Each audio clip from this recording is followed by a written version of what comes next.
अपितु एक द्रव्य के भाव को दूसरे द्रव्य का कहने का निषेध करता है। वह तो केवल स्वाभाविक भावों का आलम्बन लेकर प्रवर्तित होता है। देखो, जो भी संबंध व्यवहार से कहा जाता है वो सब पर्यायों के बीच ही होता है, द्रव्य के बीच तो होता ही नहीं। दो द्रव्य के बीच में ना एकत्व का, न ममत्व का, न कर्तृत्व का, न भोक्तृत्व का किसी भी प्रकार का संबंध होता नहीं है, इसलिए उसे पर्यायाश्रित कहा। जैसे कि आत्मा में मोह राग द्वेष के परिणाम हुए तो वे आत्मा की पर्याय में हुए ना, पर्याय है मतलब वो, और उनमें ज्ञानावरणादि कर्म जो भी है, चारित्र मोहिनी कर्म, दर्शन मोहिनी कर्म, उनमें वो निमित्त है। तो ये औपाधिक भाव पर्याय में होते हैं, एक द्रव्य दूसरे द्रव्य का निमित्त नहीं होता, क्योंकि निमित्त तो किसी कार्य का होता है कि निमित्त कारण के भेद है ना। उपादान और निमित्त दो कारणों के भेद हैं, तो कारण तो किसी कार्य का होगा, और द्रव्य हमेशा कार्य नहीं होता है, वो अनादि अनंत होता है। कार्य हमेशा नया पैदा होता है और नियम से नष्ट भी होता है ना। अभी जो पर्याय में रागादि हैं वो अनादि शेष आत्मा के साथ हैं, इसलिए थोड़ा भ्रम पैदा करते हैं कि जब अनादि से हैं और अभव्य की अपेक्षा लगाओ तो अनंत काल तक रहेंगे भी, तो इन रागादि को द्रव्य स्वभाव क्यों नहीं मान लिया जाए, इनको औपाधिक भाव हम क्यों माने।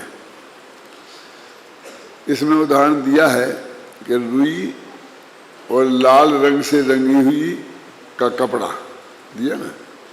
अब मान लीजिए वो जो रुई है उस रुई को ही लाल रंग से रंग दिया जाए, और जब वो सूत आवे, कपड़ा बने, तो जन्म से ही कपड़ा अपना लाल रंग का दिखाई देगा ना। सूत भी जन्म से ही लाल रंग का दिखाई देगा ना, तो वो कहेगा इसका ये स्वभाव भाव है, क्योंकि ये तो इसके जन्म से है।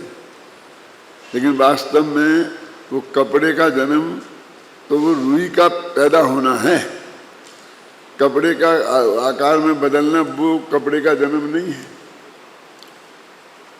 तो ये जैसे कि जन्म से ही वो रुई, और मान लो आज वैज्ञानिक रिसर्च के कारण ऐसा करें कि उसके बीज में ही कलर डाल दें और जिससे फिर वो रुई पैदा हो तो वो कलर्ड ही पैदा हो। आजकल तो ऐसा भी हो सकता है बहुत सी चीज़ों में, तो फिर क्या करेंगे। तो ऐसे आत्मा में रागादि भाव अनादि के हैं और एक समय भी आत्मा से जुड़े हुए नहीं, तो इनकी भिन्नता का भाषित होना जरा कठिन लगता है। जैसे कि उपचयत सद्भूत व्यवहार नय में स्त्री पुत्रादि है ना, मकान जायदाद है, ये इसी भव में अलग होते देखे जाते हैं, और ऐसा भी देखा जाता है कि हमारे जन्म से ये हमारे साथ नहीं थे, माने जन्म के बाद में जुड़ते हैं और मरने के पहले निकल जाते हैं। इसलिए इनकी पृथकता का ज्ञान कराना बहुत आसान है कि यदि तेरे से जुड़े नहीं होते तो तुझे छोड़ के कैसे चले गए, यदि तू ही ये था तो तेरे जन्म से तेरे साथ क्यों नहीं है। लेकिन ये देह का संबंध जन्म से होता है और मृत्यु तक रहता है, इसलिए ही वास्तव में देह की पोजीशन भी स्त्री पुत्रादि के समान ही है। फिर भी इसके भेद विज्ञान होने के चांस कम हैं, क्योंकि जन्म के पहले की उसे कोई बात याद नहीं है और मरने के बाद की कोई अभी हुआ ही नहीं है घटना, उसे याद पता ही नहीं है। इसलिए ये तो ये शरीर और आत्मा को एक ही साथ इसने आद्योपांत देखा, तो इनकी भिन्नता का ज्ञान कराना थोड़ा कठिन होता है, ख्याल में है ना। वो उसके लिए जो उपाय करना पड़ते हैं कि दूसरे की मृत्यु देखकर हम कहते देखो, अब मैं ऐसे सैकड़ों उदाहरण देखे कि वो आदमी मर के चला गया, आत्मा वो शरीर यहीं पड़ा रहा और शरीर को हमने जला दिया। तो ये दूसरों के सहारे हमको वो करना पड़ता है ना, लेकिन दूसरों के सहारे भी हम कर तो सकते हैं ना, लेकिन ये रागादिक उससे भी ज़्यादा उसकी पर्याय में ही होते हैं, है ना। तो इसलिए, और ये जन्म से है, जन्म से माने जन्म के भी पहले से, अनादि से। कोई भी आत्मा अनादि से सिद्ध था और बाद में राग देश हो गए हैं, मिथ्यात्व हो गया है, ऐसा नहीं है। तो इसलिए इससे भेद विज्ञान और भी ज़्यादा कठिन है। तो वर्णादि की अपेक्षा रागादि से जो भेद विज्ञान है वो और ज़्यादा कठिन है। एक उपाय तो ये है कि हमने पुटोडम जी ने लिखा है मोक्ष महाप्रकाशक में कि भले ही ये अनादि से ही साथ में हैं, लेकिन हम बाद में इनको हमने जुदा होता हुआ देखा है। क्या बाद में जो जुदा हो जाते, इससे मालूम पड़ता है कि पहले से ही जुदे थे। ये तर्क दिया है उनने, है ना, कि रागादि बाद में दूर होते देखे जाते हैं। हमें पुत्र से राग था वो खत्म हो जाता है, पत्नी से राग था वो खत्म हो जाता है, और मुनिराज हैं उनका राग कम हो जाता है। और अपन और आगे जाओ तो केवली भगवान का, अब केवली भगवान तो पंचम काल में अभी है नहीं, लेकिन शास्त्र के आधार से तो हम कह सकते हैं कि वे वीतराग हो गए। तो इस आधार पर हम उनका उससे भेद विज्ञान करते हैं। लेकिन उसमें एक बात ये है कि जो राग हम कह रहे हैं कि अनादि से है, वो राग तो परंपरा की दृष्टि से अनादि से है, वही का वही राग अनादि का नहीं है। क्या वही का वही राग अनादि का नहीं है, परंपरा की दृष्टि से मैंने हमेशा एक समय भी राग से खाली नहीं हुआ, ये ऐसी बात है। लेकिन वो वही का वही राग रहा हो, वो तो दो समय भी नहीं होता है, उसमें तीव्रता और मंदता लेसा के अनुसार निरंतर होती रहती है ना, तीव्रता आती रहती है, मंदता आती रहती है। तो वो ये कहते हैं कि जो भी कार्य होता है वो पर्याय में होता है, इसलिए ये पर्यायाश्रित नय के आधार पर व्यवहार नय है, और उसमें निमित्तिकता भी उसी में बनती है। तो निमित्त की अपेक्षा ही व्यवहार कहा जाता है। तो ये औपाधिक भाव माने राग द्वेष भाव, ये नैमित्तिक भाव हैं, इसलिए उन्हें बोलते हैं औपाधिक। निमित्त की उपाधि इनमें लगी हुई है, इसलिए इन औपाधिक भावों को भी हमने यहाँ वर्णादि में ही ले लिया है। अंतर जो है वो तो बता दिया। लेकिन अभी आप ये देखो, ये डॉक्टर लोग आजकल कहते हैं कि ये अपना शरीर है ना, ये 3 साल में या 6 या 5 साल में होगा, ये पूरा एक एक परमाणु इसका बदल जाता है।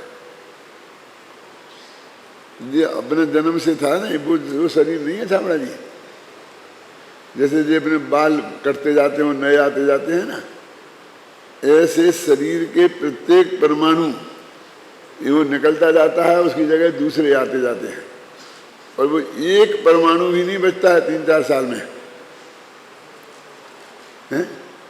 तो ऐसे राग में तो समझ में आता, इस शरीर में हम वो पकड़ में नहीं आता हमारे, क्योंकि ऐसी विचित्र स्थिति है कि हमारे चेहरे की जैसी बनावट है, वो जो पुराने परमाणु निकलते हैं वो नए भी उसी बनावट में सेट हो जाते हैं। क्या इसलिए हमारी पकड़ में नहीं आ जाता है। और जब कभी कभी ऐसा होता है, बहुत तेजी से बदलाव होता है, और चेहरे का स्वरूप बदल जाता है कि नहीं बदल जाता है, एकदम दोला हो जाता है, एकदम मोटा हो जाता है, लंबा लंबा लगने लगता है पतले से, तो हमको बदलाव दिखाई देने लगता है।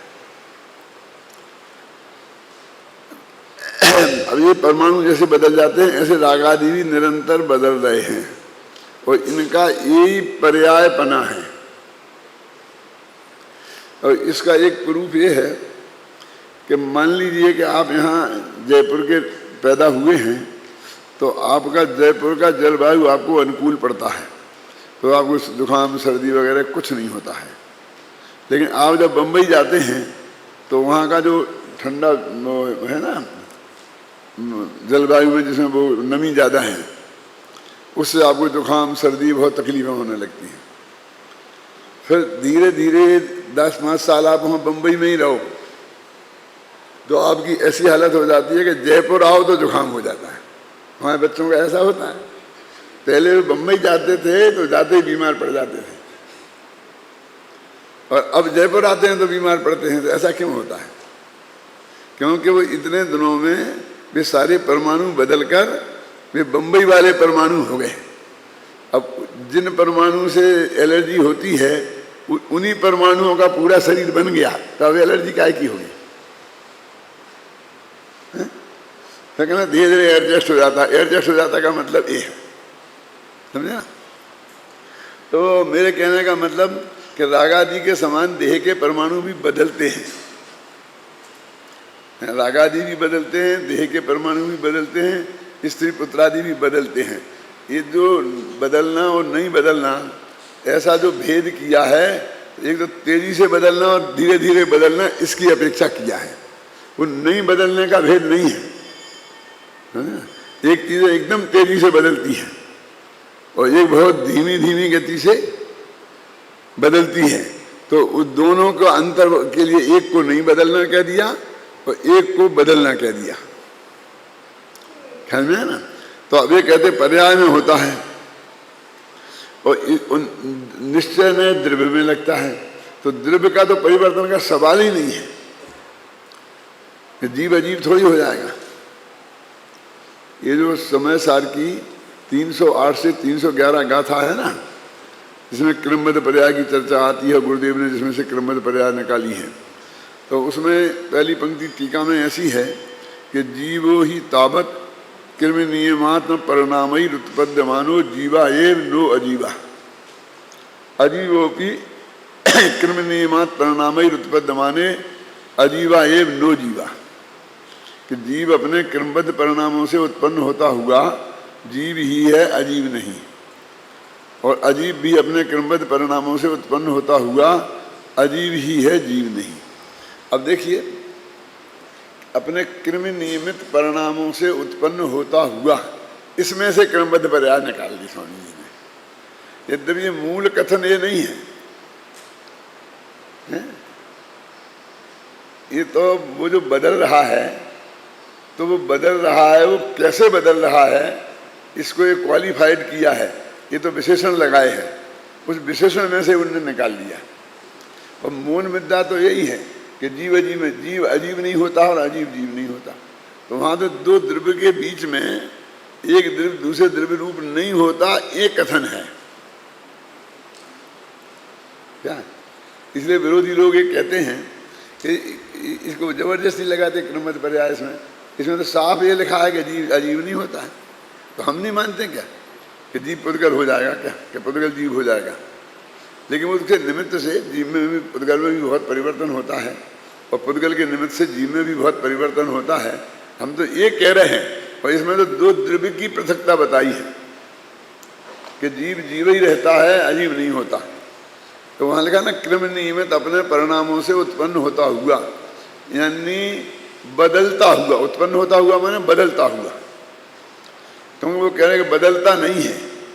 तो कोई ये ना समझ लेवे कि उसका परिणामन भी नहीं बदलता है, इसलिए वो विशेषण लगाया कि अपने क्रमबद्ध परिणामों से परिणमित होता हुआ, बदलता हुआ। ऐसा नहीं बदलता है कि जीव से अजीब हो जाए। इसको और सरल करें तो जैसे एक ये भारतीय जनता पार्टी है, एक कांग्रेस, दो पार्टियां हैं। अब एक आदमी, पार्टी के अंदर भी गुटबंदी होती ना, तो एक आदमी ने दूसरे का साथ छोड़ दिया। लेकिन साथ छोड़ने के दो अर्थ हैं। तो भारतीय जनता पार्टी छोड़कर कांग्रेस में चला गया कि भारतीय जनता पार्टी में ही है, इस ग्रुप से छोड़कर उस ग्रुप में चला गया। ऐसा दिन रात होता है ना, तो उसे भी बदलना कहते हैं ना। इस ग्रुप से छोड़ के दूसरे ग्रुप में जाए, उसे ही बदलना कहता है। और उसको कोई ये कह सकता है कहाँ बदले, बताओ, पक्के जनसंघी हैं, पक्के जनता पार्टी के हैं, तो कांग्रेस ही कहाँ हुए? वो ऐसा भी कह सकता है हम कहाँ बदले, हमारे इनसे नहीं बनी, एक व्यक्तिगत नहीं बनी तो हम बदल गए, ऐसा अर्थ कहाँ हो गया? तो ऐसे ही यहाँ कहते हैं पर्यायों से बदलते हुए भी निरंतर द्रव्य से नहीं बदलते। तो जहाँ बदलाव होता है उसमें एक द्रव्य दूसरे द्रव्य के निमित्त से वो बदलाव होता है, एक द्रव्य दूसरे द्रव्य में निमित्त होता है।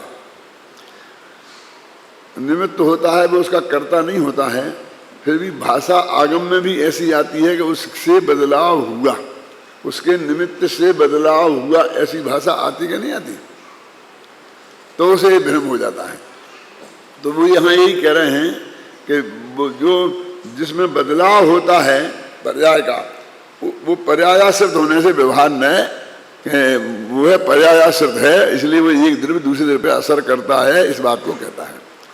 और द्रव्यार्थिक न, तो द्रव्य तो एक दूसरे से कभी बदलता ही नहीं है, उसमें निमित्त नैमित्तिक संबंध होते ही नहीं है, क्योंकि निमित्त नैमित्तिक संबंध तो कारण के संबंध है, कारण और कार्य के बीच है, और ये तो कारण, द्रव्य तो कारण और कार्य होता नहीं है ना। इस दृष्टि से ये बात कही हुई है। देखो, उक्त नियम के आधार पर यह निष्कर्ष निकाला गया है कि वर्ण से लेकर गुणस्थान पर्यंत के सभी भाव व्यवहार से जीव के हैं और निश्चय से जीव के नहीं हैं। सबसे बड़ी इसमें जो डिफिकल्टी है वो ये है कि अकेला वर्ण का तो उदाहरण देते हैं, काला पीला, समझे ना।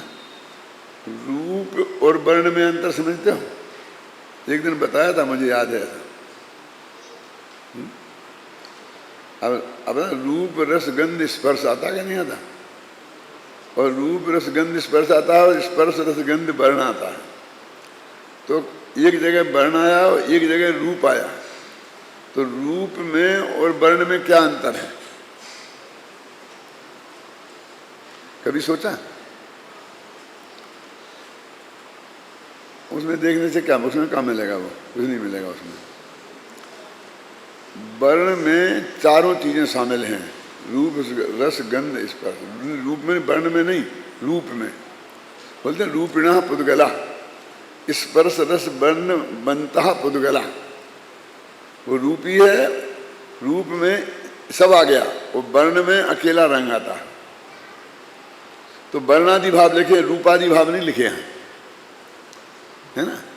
तो वर्ण पे तो घटित करते हैं कि लाल रंग का वर्ण है, ये लाल रंग बदल के दूसरा हो सकता है, जैसे आम हरा होता है और वो समय पाकर के पीला हो सकता है। तो घटित तो करते हैं वर्ण पे और फिर कह देते हैं कि गुण स्थान पर्यंत सब इसको ऐसा ही घटित कर लेना, जबकि वो रागादि भाव और गुणस्थान पर्यंत भाव हैं, वो सब बहुत तो औपाधिक भाव स्पष्ट ही है। और जब गुणस्थान आदि भाव कहते हैं तो 13वां और 14वां गुणस्थान लो, तो वहाँ जीव पूर्ण वीतरागी और सर्वज्ञ है, जीव की अवस्था का नाम गुणस्थान है ना, तो उसको भी तो घटित करते हैं। अभी आएगा दिक्कत तो यह घृत कुंभाविदाने पी कि घी का घड़ा और पथिक लुटते देखकर कहते हैं ये रास्ता लुटता है। उदाहरण तो दिए इतने स्थूल, और उसके हिसाब से घटित किया कि गुणस्थान आत्मा नहीं है, वर्ण आत्मा नहीं है, उसमें तो घटित हो जाता है वो। और उन्हें तरकीब से कह दिया भाई ऐसे ही सब पे घटित कर लेना। देखो पढ़ते हैं, देखो अब प्रश्न शेष रह जाता है कि वर्णादि भाव निश्चय से जीव के क्यों नहीं हैं।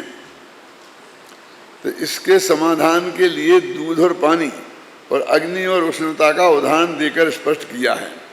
जिस प्रकार दूध और पानी एक क्षेत्रावगाह रूप संयोग संबंध है, उसी प्रकार आत्मा का और वर्णादि के साथ एक क्षेत्रावगाह रूप संयोग संबंध है, और इसी कारण उन्हें व्यवहार से जीव कहा जाता है। किंतु जीव और वर्णादि का अग्नि और उष्णता के समान तादात्म्य संबंध नहीं है, अतः उन्हें निश्चय से जीव नहीं कहा जा सकता, क्योंकि जीव का तादात्म्य संबंध तो अपने ज्ञान दर्शन रूप उपयोग गुण से है। इसलिए जीव अपने उपयोग गुण के कारण वर्णादि भावों से भिन्न ही भाषित होता है, यही परमार्थ है। और इतनी सी बात है। अब बस वही जो आपको घटित करना है, उसमें जो वर्णादि की बात करेंगे और गुणस्थान पर्यंत उन भावों को भी उन्होंने, क्योंकि पुद्गल कर्म के उदय से होते हैं, उसमें 68वीं गाथा कल पढ़ के बताई थी ना कि पुद्गल कर्म स्तुदिया, पुद्गल कर्म के उदय से होने से ते नित्यम चेतना मुक्ता, उनको नियम से अचेतन कहा गया है। इस प्रकार इन दो गाथाओं में यही स्पष्ट किया गया है कि ये 29 प्रकार के भाव व्यवहार से जीव के हैं और निश्चय से जीव के नहीं हैं। जब यह कहा जाता है कि ये भाव व्यवहार से जीव के हैं और निश्चय से जीव के नहीं हैं, तब यह प्रश्न उठना स्वाभाविक ही है। तो व्यवहार नय निश्चय नय का विरोधी ही हुआ, उसे अविरोधक कैसे कहा जा सकता है? ये नयों का प्रश्न खड़ा कर दिया उन्होंने कि ये तो प्रतिद्वंदी हो गए। एक कहता है जीव के हैं और एक कहता है ये जीव के नहीं हैं, तो ये तो प्रतिद्वंदी हो गए ना। तो उत्तर, इस प्रश्न के उत्तर में आगामी 3 गाथाओं में दिया गया है, जिनका पद्यानुवाद इस प्रकार है। पढ़ो। पथ्ये मुस्सन्त पश्य दूण लोगा भवन्ति विवेहारी,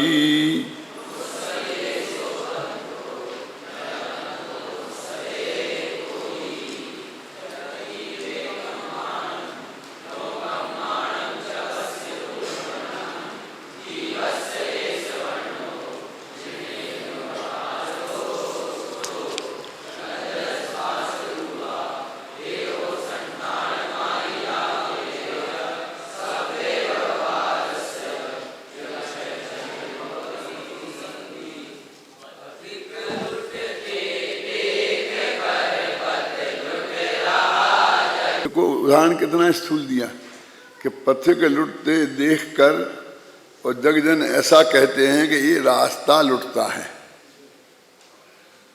तो रास्ता तो लुटता नहीं, रास्ता को कौन लुटता है? रास्ता में चलने वाले पथिक लुटते हैं, तो उसका संयोग देखकर रास्ता लुटता है ऐसा कह देते हैं। यानी बताइए ये उदाहरण कितना स्थूल है? और गुणस्थान को जीव के कहना, उसके लिए ये उदाहरण दिया है। क्या है? समझे ना? माने उन भावों को जीव के कहना, उसके लिए जैसे रास्ता नहीं लुटता है, रास्ता में चलने वाले राहगीर लुटते हैं, उसको देखकर सारी दुनिया ये कह देती है कि ये रास्ता लुटता है। तो पहले इसमें लिखा है उसी तरह रंग देखकर, रंग में वर्ण, जड़ कर्म का और नो कर्म का, माने ज्ञान वर्ण आदि कर्मों का, और नो कर्म माने शरीर आदि का, जिन पर कहें व्यवहार से यह वर्ण है इस जीव का, कि जिनेंद्र भगवान भी इस जीव का ऐसा रंग है ऐसा कहते हैं। अब ऐसा तो सीधा तो कहीं नहीं मिलेगा आपको कि भगवान का कहीं ऐसा वचन निकालें कि जिसमें लिखा हो गई जीव का रंग है। लेकिन ये अपन बोलते हैं ना कि 24 तीर्थंकरों के जो कलर हैं, 2 गोरे 2 सांवले 2 हरियल 2 लाल, बाकी कंचन वर्ण है, तो हो गया ना। ये तीर्थंकरों के, तीर्थंकर तो जीव का नाम है ना, कि उनके यहाँ रंग है। ऐसा थोड़ी कहते शरीर का है ना। जैसे कि वर्ण को देखकर और व्यवहार से आत्मा का वर्ण कह देते हैं, ऐसे ही रास्ते, ये व्यवहार वैसा ही व्यवहार है कि रास्ता लुटता हुआ देखकर ये कह देना कि यात्री लुटते हैं तो ये रास्ता लुटता है। अब बोलते हैं अरे साहब वहाँ क्या जा रहे? जयपुर, जयपुर तो लुटे, बिल्कुल लुटेरा है, लूटे, वहाँ जाकर लुटे। जयपुर में कोई वो आते होंगे टूरिस्ट, और टूरिस्ट वे जानते विदेश के आए हैं, डालरों में आते हैं, इन्हें भाव ताव पते नहीं है, तो वे एजेंट उनके पीछे लग जाते हैं और कुछ दुकानें ऐसी खोल रखी हैं कि आपको जो चीज़ वे 10 रुपया में दे दें, उन्हें वो $10 में बताते हैं। और भाग्य से आप वैसे अमेरिकन नहीं हों जैसे वे अमेरिकन हैं, आप हिंदुस्तान के वहाँ जाके रहने लग गए हों और फिर वहाँ की आपको नागरिकता मिल गई हो, क्यों? पर आप लुटें तो आप कहें जयपुर तो लूटता है, जयपुर लूटता है। लेकिन पर्टिकुलर 2-4 दुकानें उधर हैं, वो लूटती हैं, सारे जयपुर से थोड़ी लेना क्या देना है उसका। लेकिन एक को देख करके ऐसा कह देता ना। ऐसे उस रास्ते में हजारों यात्री निकलते हैं, उन हजारों में एक आध लुटता है। मेरे कहने का मतलब ये है कि वर्णादि से लेके गुणस्थान पर्यंत इन भावों को जीव के कहना इतना स्थूल व्यवहार है, ये कहना चाहते हैं वो। कुंद कुंदाचार्य की एक विशेषता है कि वो नए का नाम नहीं बताते, वे कोई उदाहरण दे करके और उससे उस बात को समझाते हैं। ख्याल में ना, तब उससे एक दिक्कत खड़ी हो सकती है कि अब नए आपको लगाने पड़ेंगे, चाहे वो जैसे ना चाहे लगाएं, चाहे अम्बे चंदा चाहे लगाए, अम्बे चंद ने तो लगाए नहीं, जैसे ना चाहे न लगाए। तो क्या दिक्कत है कि उनका ऐसा ही व्यवहार है, तो उन्होंने एक व्यवहार शब्द एक बोल दिया, लेकिन ये पथिक दुखते देख कर इस व्यवहार को जब हम कहेंगे तो कहें उपचरित असद्भुत व्यवहार न है। लेकिन वे जो 29 भाव हैं उनमें अकेले वर्ण को तो कह सकते हैं उपचरित असद्भुत व्यवहार न का वर्णन, लेकिन बाकी गुणस्थान पर्यंत हैं उन भावों को फिर कोई होगा अनुपचरित, कोई होगा सद्भुत व्यवहार न, और कोई होगा अशुद्ध निश्चय न। होगा कि नहीं होगा? तो वो दिक्कत खड़ी हो जाएगी कि तो व्यवहार से कह रहे हो, तुम अशुद्ध निश्चय न से कह रहे। तो इस परेशानी से बचने के लिए ही जो उनने ये कहा कि निश्चय नय से वे 3 निश्चय नय हैं, वे भी व्यवहार ही हैं। बस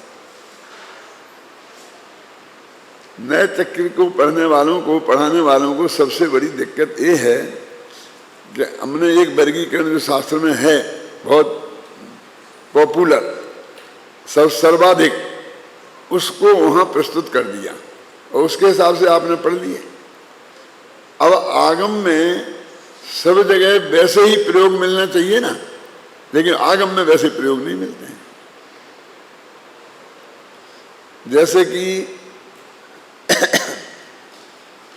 प्रवचन सार की 189वीं गाथा में आत्मा को रागादि का कर्ता शुद्ध निश्चय नहीं से माना। अब कैसे होगा? समझ गए ना आपके? वो जो अपनी जो खाका बना हुआ है, जो आपने तैयार किया है, उसमें वो सेट नहीं बैठेगा। ऐसे बहुत से, लेकिन वो रेयर केस हैं, उसमें मैंने लिखा है कि रेयर केस मिल जाएंगे, लेकिन हमारे पास उसका कोई इलाज नहीं है, क्योंकि आचार्य लिख गए, हम क्या करें? हम तो उसकी अपेक्षा ही स्पष्ट कर सकते हैं, लेकिन मेन अपेक्षा ये है, ख्याल में है ना, कि मेन अपेक्षा इस तरह से है कि जो स्त्री पुत्र आदि हैं इसको लेते हैं हम उपचरित सद्भूत में, शरीर को लेते हैं अनुपचरित सद्भूत में, रागादि को लेते हैं उपचरित सद्भूत में, और केवल ज्ञान आदि को लेते हैं अनुपचरित सद्भूत में। और अभेद की दृष्टि से उसे अशुद्ध निश्चय लेते हैं, उसे एक देश शुद्ध निश्चय लेते हैं, और उसे शुद्ध निश्चय। हमारा तो ये बंटवारा है। अब जिसने वो व्यवस्थित रूप से नए चक्र नहीं पढ़ा है और ये ऐसे पढ़ करके, तो उसे वो अटपटा लगता है, वो खुद तो मिला नहीं कर सकता है, वो वहाँ पर आ जाता है कि इस नए से लिखा है, तो वहाँ उसको फिर उसकी व्याख्या करने में बहुत दिक्कत खड़ी हो जाती है। क्या हमको देखना पड़ेगा कि इसमें मुख्य वर्णन तो इस तरह से है, ख्याल में ना, और ये अलग अलग प्रयोग हैं। ऐसा अकेला नयों में नहीं होता है, ऐसा व्याकरण में भी होता है, जानते हो? तो कभी भाषा विज्ञान पढ़ा किसी ने भाषा विज्ञान पढ़ा हो तो हाथ उठाओ। कोई नहीं है भाषा विज्ञान। व्याकरण तो पढ़ा है, लेकिन भाषा विज्ञान नहीं पढ़ा। भाषा विज्ञान में क्या होता है कि कोई शब्द अलग अलग प्रांत के हिसाब से विकसित हो जाते हैं, समझे ना? तो उसमें व्याकरण में लिखा है ये दक्षिण व्युत्पत्ति है, ये उत्तर व्युत्पत्ति है। उत्तर वालों ने इसको ऐसा बना लिया और दक्षिण वालों ने ऐसा बना लिया, समझे ना? स्कूल, उत्तर वाले ई स्पष्ट बोलने लग गए, ई लिखी नहीं जाती है, और दक्षिण वाले सकूल सकूल करते हैं। स्कूल नहीं बोलते, सकूल सकूल। वे कहते ई है ही नहीं, तुम कहाँ के सकूल लगा रहे हो, है ना? जैसे अपन कहते हैं उसने ऐसा किया, अब मैं वहां जाऊंगा, अब वो दक्षिण वाले बोलेंगे मैंने वहां जाऊंगा, क्योंकि मैं के साथ तो न लगता है ना, वो व्याकरण पढ़ी है, लेकिन वो अपने हिंदी के हिसाब से वो गलत है प्रयोग। तो ऐसे प्रयोग कालिदास में भी मिलते हैं कि जो व्याकरण से सम्मत नहीं है। क्यों कि कालिदास ने व्याकरण के हिसाब से थोड़ी सब लिखे, बाद में वैयाकरणों ने जो व्याकरण लिखी तो जो अधिकतम प्रयोग थे उनके आधार पर उनको लिख दिया, और जो 2 तरह के ज्यादा प्रयोग थे तो उन्होंने कह दिया कि ये ऐसी विकल्प से ऐसा है, बोलते हैं ना, विकल्प से ऐसा है। देखिए व्याकरण जानते हैं ना, ऐसे रामाभ्याम तृतीया के वो तीन जगह भ्याम भ्याम आता है ना, और 2 जगह भ्या भ्या आता, समझ गए ना। तो वो संस्कृत में तो उन्होंने कह दिया कि 8 कारक है, 8 जो हैं विभक्तियां, उसमें 3 जगह आएगा। लेकिन प्राकृत ने और अभ्रंश ने कह दिया कि नहीं, उसमें 2 होती नहीं है, चतुर्थी और षष्ठी और द्वितीया एक ही होती है। उन्होंने उसको खत्म ही कर दिया। क्या जब दोनों में एक सही रूप है तो एक ही होती है ना, वो कहते हैं। ये कहने का क्या मतलब है कि तीनों में ऐसा रूप बनता है। जब दोनों में एक सही रूप बनता है तो वहाँ द्वितीया होती नहीं, चतुर्थी होती नहीं, समझ गया। तो इस तरह से प्रयोग होते हैं। तो ये हर जगह आपको ये नयों के संबंध में भी समझना पड़ेगा। ये बहुत विद्वत्ता की बातें हैं, ये साधारण लोगों के पकड़ की बात नहीं है। साधारण लोगों को तो यही समझना पड़ेगा कि वो जो बता रहे हैं, उनने जो अपेक्षा बता दी है, उसे चुपचाप शांति से स्वीकार कर लें,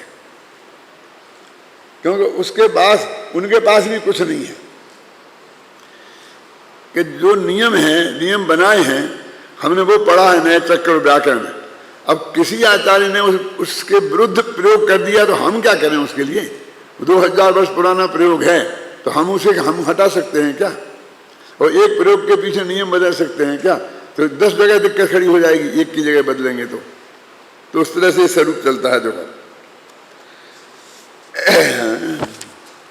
टीका पढ़ते हैं इसकी। जिस प्रकार मार्ग में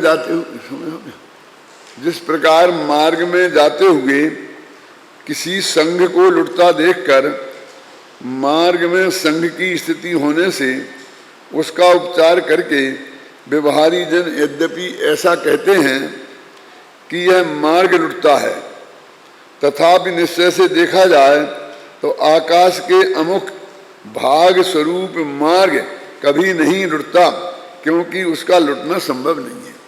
वो कहते मार्ग माने क्या? आकाश का वो हिस्सा मार्ग माने आकाश का वो हिस्सा। तो आकाश का हिस्सा तो कभी लुट नहीं सकता, क्योंकि उसका लुटना असंभव है। जो बात असंभव है, ये व्यवहारी जन उसको भी व्यवहार में प्रयोग करते हैं। माने मार्ग का लुटना किसी भी स्थिति में संभव नहीं है, फिर भी वे मार्ग लुटता है ऐसा बोलते हैं।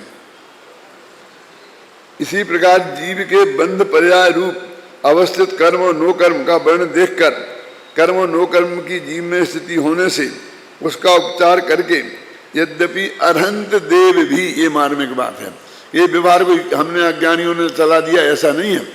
अरहंत देव भी व्यवहार से ऐसा कहते हैं कि ये जीव का यह वर्ण है, तथापि उपयोग गुण द्वारा अन्य द्रव्यों से अधिक होने से, भिन्न होने से अमूर्त स्वभावी जीव का निश्चय से कोई भी वर्ण नहीं है, नंग नहीं है। देखो अपने शास्त्रों में कोई किसी का नहीं है स्त्री पुत्रादि, ये चर्चा करते थकते नहीं है।